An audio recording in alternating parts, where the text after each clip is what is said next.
Bilang tugon sa direktiba ni Pangulong Ferdinand R. Marcos Jr., inilatag ng Transportation Department ang mga ipatutupad na hakbang para gawing komportable at mabilis ang biyahe ng mga commuter.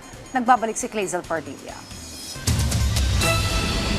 Matagal na nga, pahirapan pa ang biyahe ng call center na si Camille mula Caloocan hanggang Alabang. Lalo kapag nag-MRT ka, sobrang siksikan. So, di ba syempre yung mga natin, sensitive part, dikit-dikit na talaga. And then, syempre, traffic. Instead na nasa bahay ka na, nasa biyahe ka pa. Roughly, parang mga 3 hours yung biyahe. Inatasan ni Pangulong Ferdinand R. Marcos Jr. ang Department of Transportation na pabilisin at gawing komportable ang biyahe ng mga pasahero.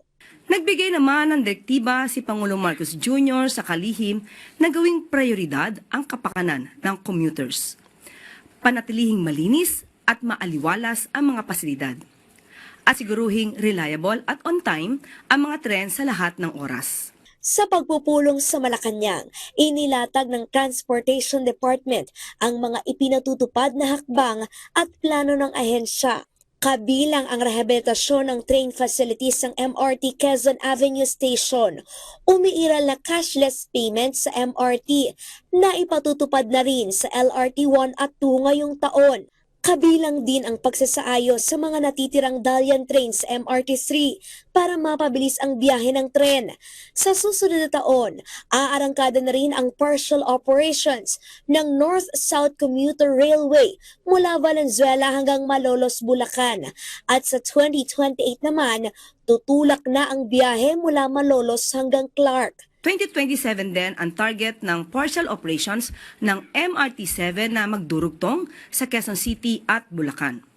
Samantala ay nakatakdang magsimula ang demo run ng Metro Manila Subway sa taong 2028 at sa 2033 ay inaasahang fully operational na ito. Aprobado na rin ng Presidente ang mungkahi ng DOTR na pahabain ang bisa ng registration ng mga bagong sasakyan. Mula 3 taon, palalawigin na ito sa 5 taon. Ang say dyan ng ilang motorista. Okay lang yung mahaba, pabor sa mga busy. Pero yung pabor ba sa'yo? pabor. Pero yung mahalaga rin yung kung gaano kabilis magparehistro. Clazel Pardilla para sa Pambansang TV sa Bagong Pilipinas.